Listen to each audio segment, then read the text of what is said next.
This is Revolution at Sea with John Curtis Perry. Episode 36, China's Oceanic Rebirth.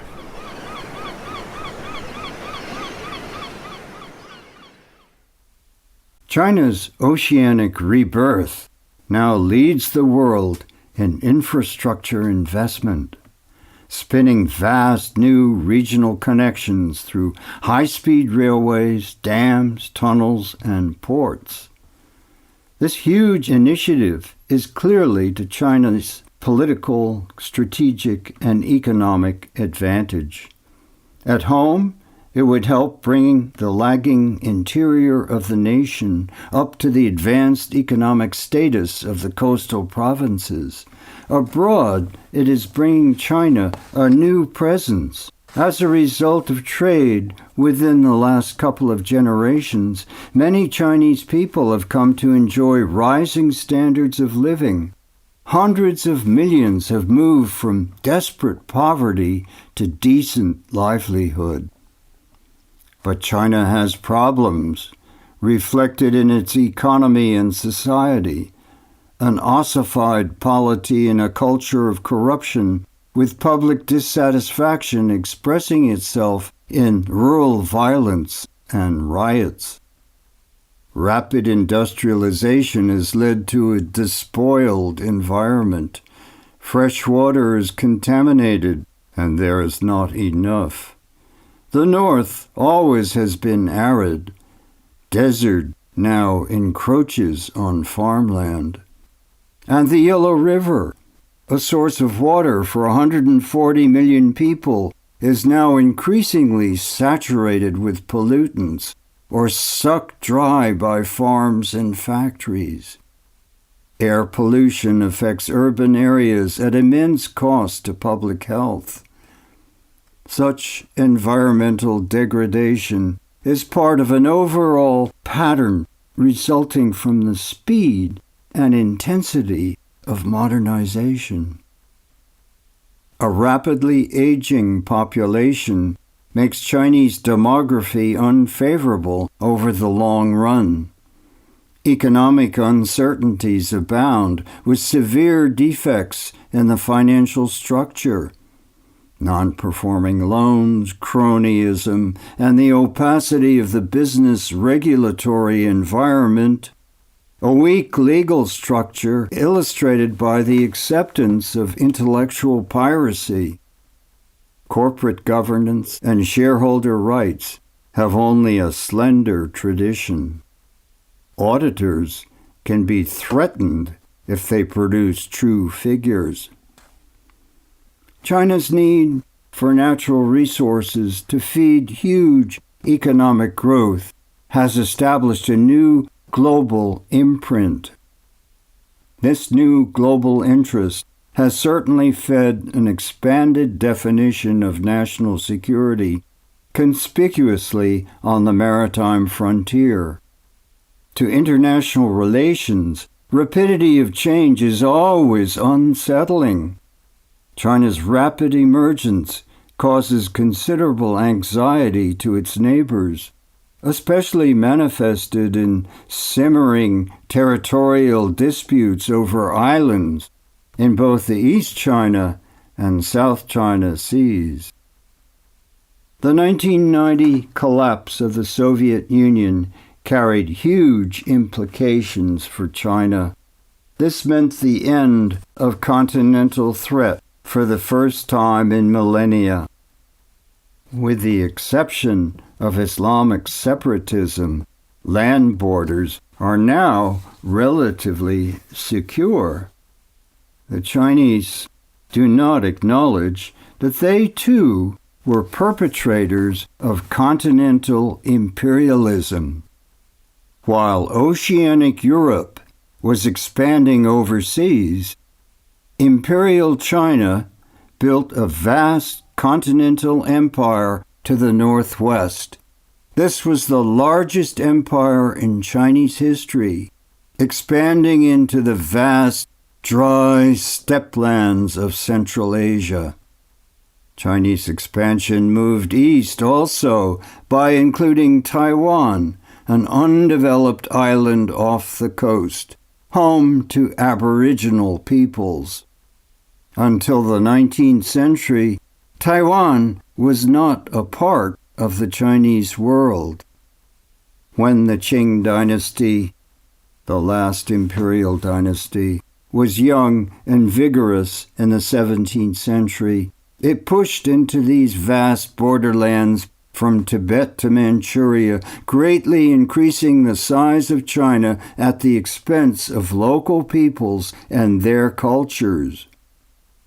These people now suffer as the government seeks to achieve cultural hegemony over non-Han norms. This effort especially affects the Muslims, specifically an ethnic minority people, the Uyghurs, who are resisting assimilation into the mainstream Han Chinese world. Geographer Halford Mackinder, writing at the dawn of the 20th century, saw the geographical pivot of history, his term, to lie in the center of Eurasia. But he did not closely identify that space. The heartland, as he called it, would be fused by railroads, he thought, to form the strategic center of the globe, a key to global dominance. But he ignored the world ocean as well as the New World.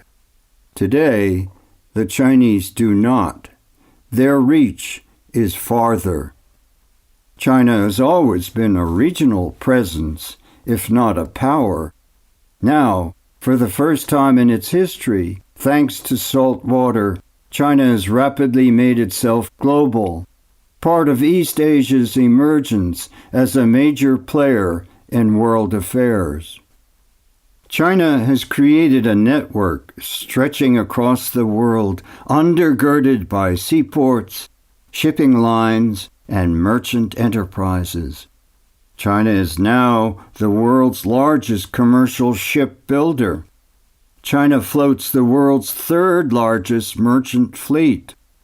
China has turned a brown water navy into an oceanic one, with the ability to project naval power over far distant waters. Chinese technology reaches to the future in the world of artificial intelligence and microchips. Abroad, unveiled in 2013, the Chinese massive Belt and Road Initiative of widespread investment in building refers both to the traditional Silk routes stretching across Eurasia and to the maritime roads to Africa and beyond into the Mediterranean and Adriatic. This Chinese projected sphere of activity is not simply transcontinental, but also intercontinental, spanning the seas by including South America, far transcending Mackinder's Eurasia. Is China's wide economic thrust aggressive, as many critics argue? A new form of colonialism? Not territorial, but economic, leading to debt traps, lending to those who cannot repay. Defenders would point out that investment often aids the recipients and that it's not coercive, unlike earlier Atlantic imperialism.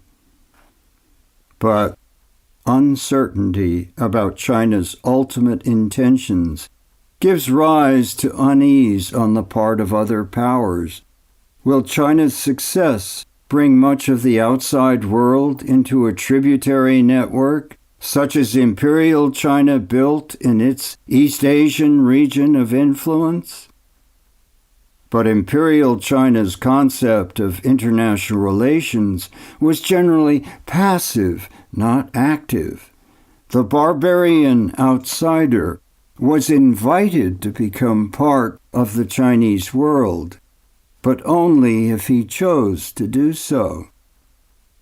Today, the striking success of China's seaward surge illustrates the great shift of commercial sea power from the Atlantic.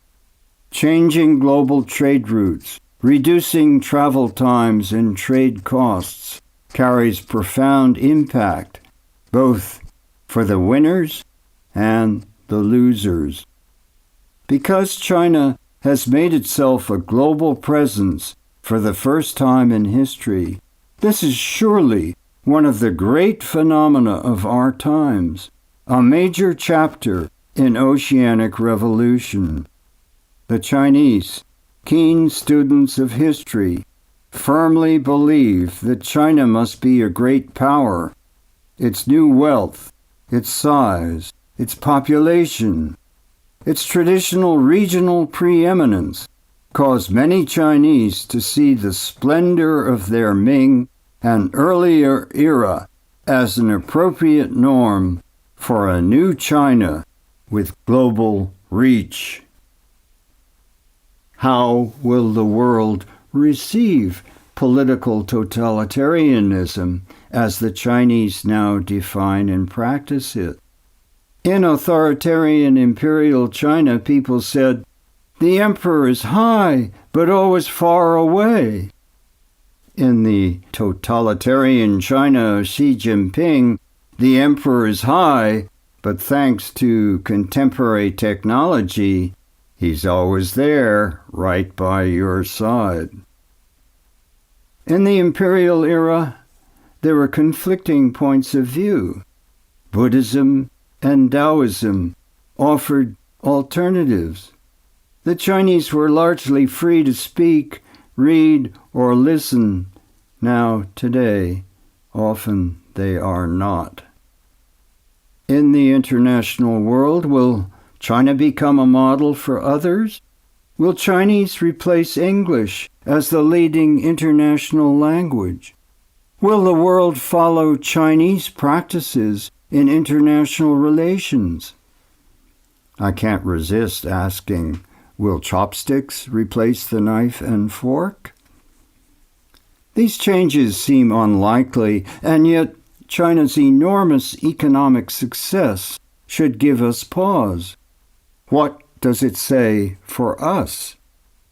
What forms the international pattern will ultimately take remain to be seen, but will inevitably affect us all.